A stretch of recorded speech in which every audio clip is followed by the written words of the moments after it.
welcome to the second season of Stephanie's Company. I am your host, Stephanie Bogan. I'm so excited about this season, and we're going to get started with our first guest. She is an entrepreneur, graduate of the Miami International University of Arts and Design, lead visual merchandiser of Macy's. She has been featured in Elle, UK, Vogue, Harper's Bazaar, New York Fashion Week, okay? She got stuff coming up you don't even know about, but you're going to hear about it tonight. Welcome, Teonah. Thank you.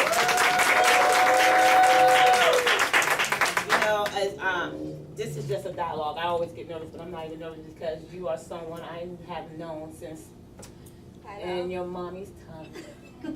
So I have seen you grow into such a beautiful young lady. Thank you. You have put, to me, fashion is a trend, and you have been a trendsetter. And this is only the beginning for you.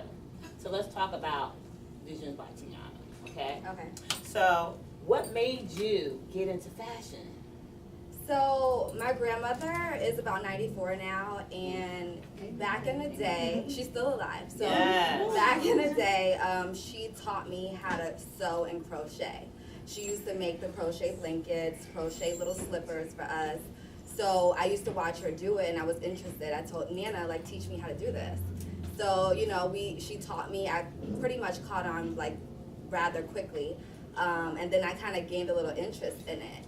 Then as I got a little bit older, maybe middle school to high school, I asked my mom to take me to get some patterns. Mm-hmm. And then me and my grandmother would actually sew the pattern together.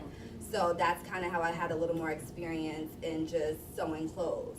And then my interest became a lot stronger.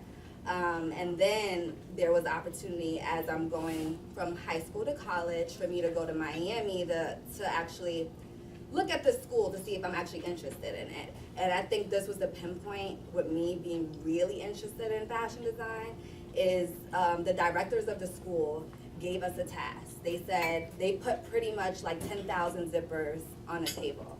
It was about 10 students. They said, you guys need to make an outfit out of these zippers. Just zippers and pins. So it was a competition. I made a dress and I won first place. So then I was like really like I got a little more confident in myself in that moment, and then I was like, okay, I really want to do this. So Okay.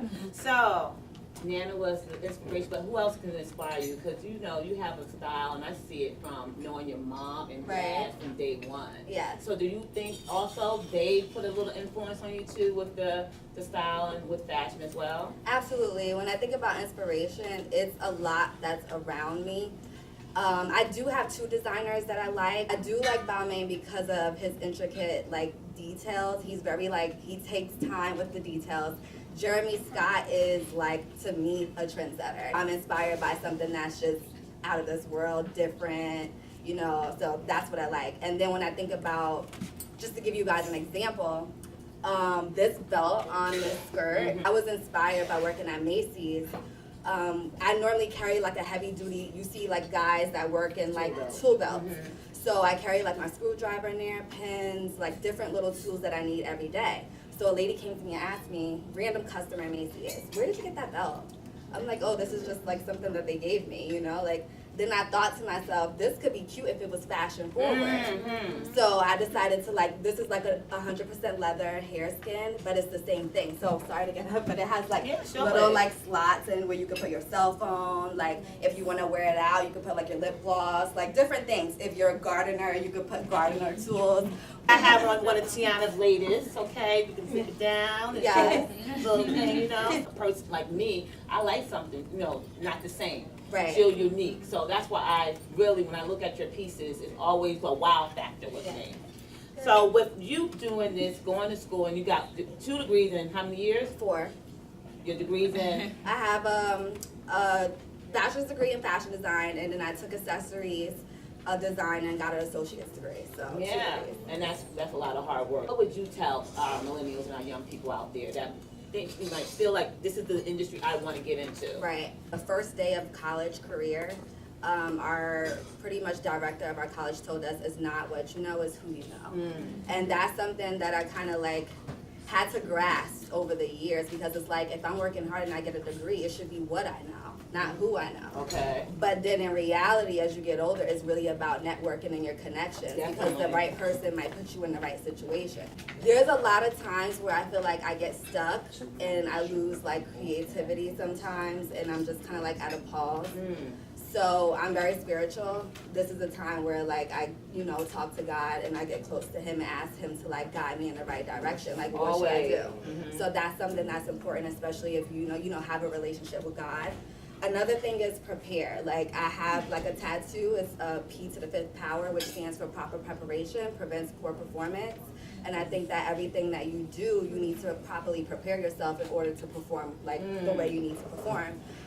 One last thing, which I think is the most important thing, really figure out like if this is really your true passion, because I think that a lot of times people want to do design, and what I would tell like a daughter or tell a little sister is like, maybe, do some research first on YouTube. Right now, a lot of YouTube, videos can teach you how to sew, rather than spending so much money in college. I know that people say that you need a degree, but I have 2 degrees and it's hard for me to get a design job. Wow. So that's something major. Like, kind of do your research. If you can get a scholarship, that's better for a fashion design like school. But if not, maybe go to sewing classes, do it on the side, just gain the knowledge and push yourself through there. That way you don't, get financially in debt. Social media. Yes. Instagram, Facebook, Twitter.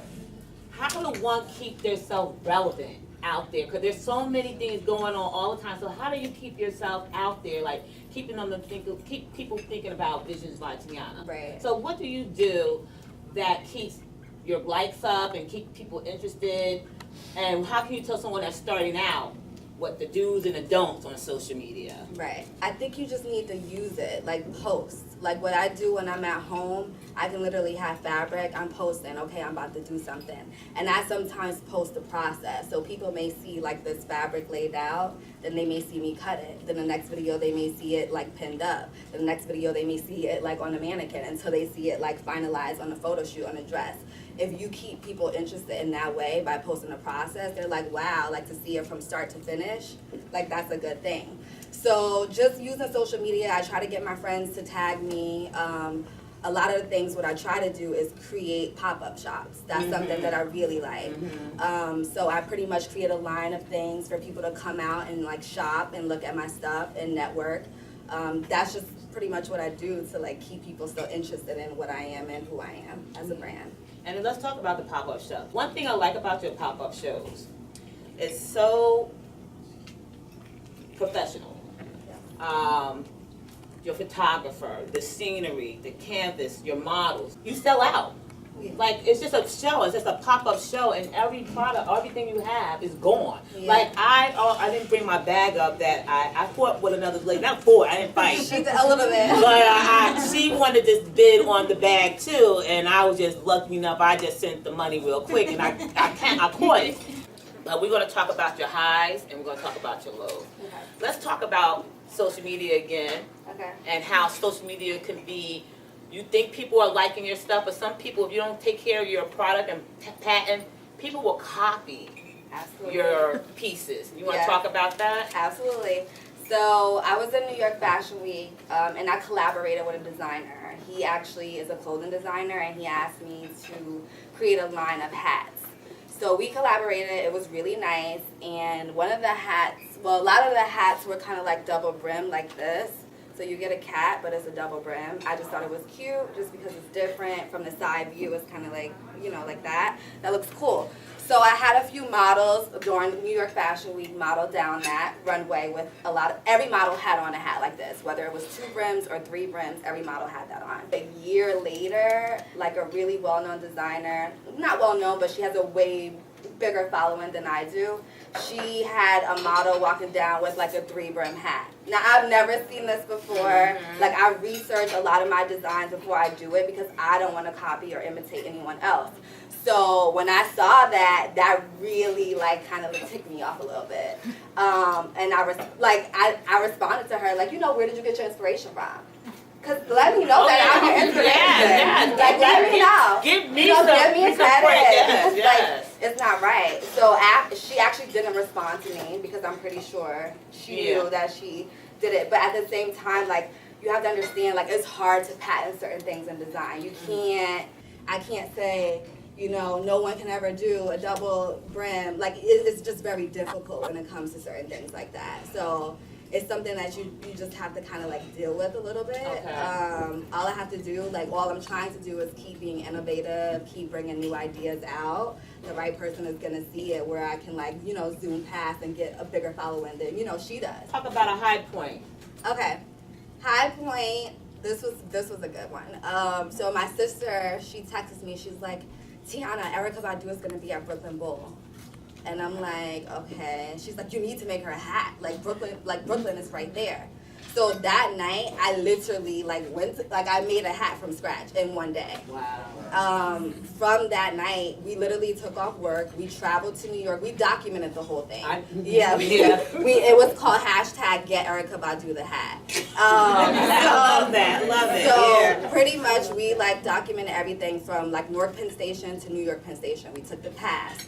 Then we finally get to like the security at the door. It's 12. It's like noon. The show doesn't start until 12 a.m. Okay? Wow. So it's noon and we're like, we have to get in. You need to like get us in. He goes, why? So I'm like, I have a hat for Erykah Badu. He's like, let me see it. So I showed it to him. He goes, oh, okay, this is a nice hat. All right. So then he let us in, which was good. We stayed there for literally like 12 hours until she came.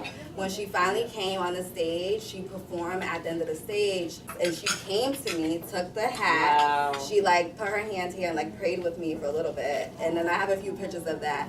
And that was like a high moment for me because like we were just like documenting it. It was like one day before, and it just all happened so fast. So like that was a high point for me. Wow, that's awesome. That is awesome. Erykah Badu. I know. I love her. That's awesome. That's awesome.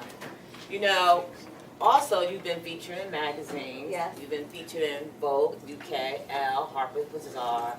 How was that when you saw your print in the magazines? That was like amazing for me. I mean, how it started was, like my sister, she's not here right now, but she is someone who plays a major role in Visions by Teonah Knighton. She helps me when it comes down to the styling. She helps me when it comes down to business. She kind of like minimizes my ideas if I get too crazy. Like, she's my editor. So having her by my side is very important. But she had an idea, Teonah, you need to sell your stuff on ASOS Marketplace. So when I sold, like, I reached out to them, they approved my application, and I was able to start selling my merchandise on their website. From there, a lot of people from the UK were purchasing stuff, and then that's when, like, the actual magazine editors were contacting me, asking me would I like to be in these magazines, you know, which pictures I want to use, and from there it was just kind of like magazine after magazine after magazine, and I was just like, wow, like, this is, like, crazy, like, I don't know, like, I can't keep up, but it was good, it was exciting. So yeah, I loved it. I'm so proud of you. That's so awesome. Yeah. So what we're gonna do now? Yeah, you give it up for that. That's big. That was really big. You don't hear people saying Vogue, Harper's Bazaar, okay, Elle, New York Fashion Week. So that's right. You're gonna give it up for you for that. But we're gonna we're gonna take questions from the audience. So I have a question for Teonah. Let us know. In the back. You said the more known designer took some of your work, and you said that upset you a little bit, but I wanted to know, did it also light a fire in you, like show you, like, if I can inspire her, I just need that break? Praying about it, that did give me some spark, and I think after that moment is when I came out with the blushing collection. Okay. Yeah, that was after that moment, and I just literally started designing. Okay, let me do a pop-up shop so people can see my next work. So yeah. Never look. Yeah. Always look up. Absolutely. Always look up. Any more questions for Teonah? Right there in the back. Obviously, you are a millennial, but nonetheless, you are still a human being. So how do you balance working a professional career with Macy's and pursuing your own dreams of your fashion line? So right now at Macy's, I work 7 to 3. And when I get at home at 3, I take a little nap. And, you know, I have to get back into the habit of it. But sometimes I go downstairs and I continue to sew and continue to see what my next project is. So being able to, one, clear my schedule where I can still have a full-time job and come back home, like, and still be able to have almost like half a day to do this, it's good for me. But definitely, like, Macy's is not like the end goal for me. Like, I definitely want my own store, but I don't just want it to be just a normal store. So I want it to be a boutique when you walk in.